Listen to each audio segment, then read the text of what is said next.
At the beginning of the 1970s, the world was divided by borders, walls and blocks. The communist bloc in the east and the capitalist bloc in the west. The planet was a sports ground where each bloc was running in the arms race and playing at war, using small countries as go-betweens. In Vietnam, the American army supported the South against the communist North. It was enmired in a bloody and unpopular conflict. To escape this dirty war, many young Americans crossed the border into Canada. Vancouver, a quiet city on the west coast, was shaken by the arrival of all these young Americans, heroes of the counterculture and of protest. There was a very powerful peace movement in Vancouver because so many peace activists coming from the United States, as well as Canadian pacifist movement and Quakers. And so there was this mix. Communists, anarchists, hippies. You could feel something in the air, something is happening, something percolating. The spark to ignite this powder keg came from the USA itself, when it announced that nuclear testing would restart on an island off Alaska. These underground tests would be carried out on a seismic fault with the risk of triggering an earthquake or a tsunami. Because of its geographical position, Vancouver had front row seats. The demonstrations multiplied. They were there because they thought the nuclear arms race was insanity, and it had to be stopped. We were just pissed off, you know. I mean, we were just, they're doing this. Well, we're not going to let that happen. That's crazy. A motley group was formed under the leadership of Irving Stowe, an American lawyer who had become a Quaker, and Jim Bolin, a former military engineer who had resigned. Ecologists joined these militant pacifists, and the association of the two strands led to the creation of a new movement. There's sort of two places Greenpeace was born. One was the Stowe's household, and the other is the basement of the Unitarian Church. And at the end of the meeting, Irving Stowe would always say peace. And at the end of one of those meetings, I said, you know, we should make that a Greenpeace. Which I remember thinking was ridiculous at the time. Didn't make any sense to me. The next day, Bill said, my father called him up and said, I can't stop thinking about what you said.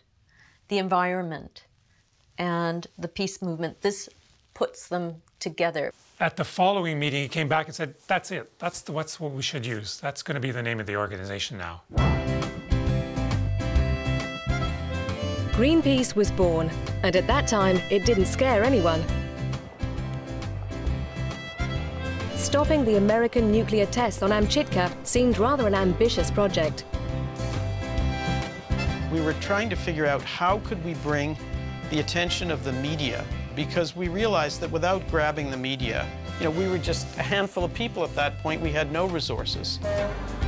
They decided to charter a ship to go to the area.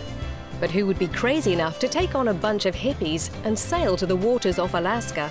And eventually they found John Cormack and his boat, the Phyllis Cormack. And we needed $10,000 for the charter fee. You can't do that selling buttons.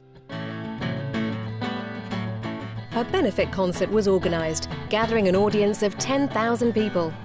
It raised sufficient funds to charter the ship. The Phyllis Cormack was in fact an old fishing vessel, and not really suited to this adventure. But this was the age of optimism. The project hit the headlines, and a new face appeared on our TV screens. And it's just such madness that that it's almost a logical area to attack, because two different kinds of madness have come together there. There's the Cold War madness, and there's the let's pollute. It doesn't matter, the main thing is to make a buck, and that madness is there too, so you're attacking both of them. In September 1971, the Phyllis Cormack set sail to challenge the might of America. 12 people were on board. They weren't entirely aware of the real dangers, nor were they sure of the final outcome. But from this first voyage, the founding principles of Greenpeace were defined. The first was based on a concept from the Quaker religion. Irving Stowe comes from the Quaker tradition. And in that tradition, one bears witness to events. And if that's all you can do, one has done something very important. The key word or the buzzword was to bear witness. And the idea is that by performing some action to oppose an action by a government that you felt was unethical, immoral, by putting yourself on the line, whether it be risking jail or even death, it really grabbed people's attention. To bear witness to something that's being hidden from us, and to use the media for that purpose. That's the second principle of Greenpeace. On board the Phyllis Cormac were several journalists. Ben Metcalfe reported on the adventure for Radio Canada. Bob Hunter wrote for the Vancouver Sun.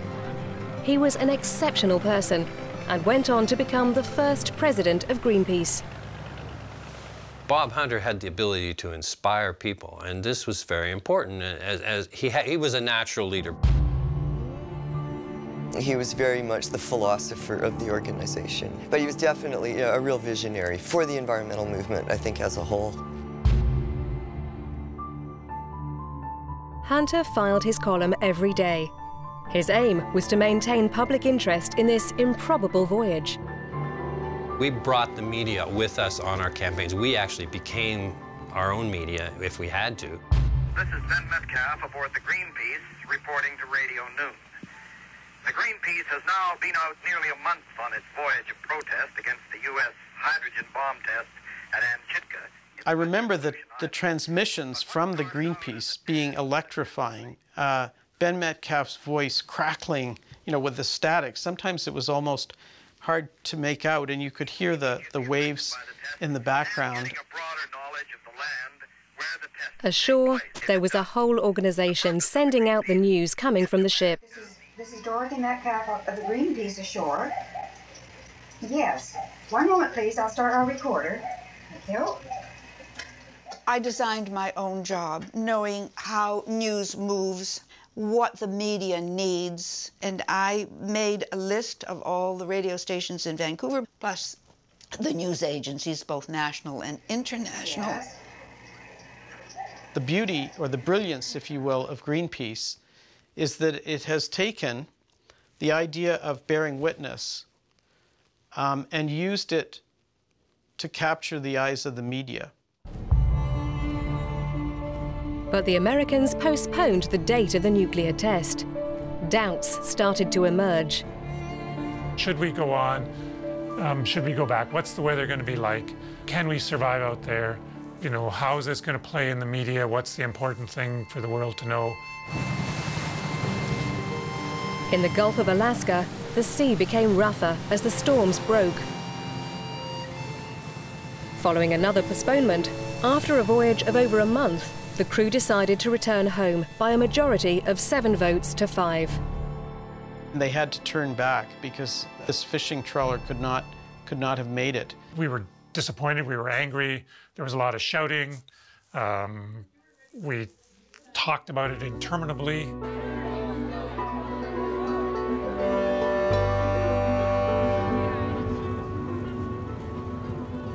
They returned to port after 45 days at sea.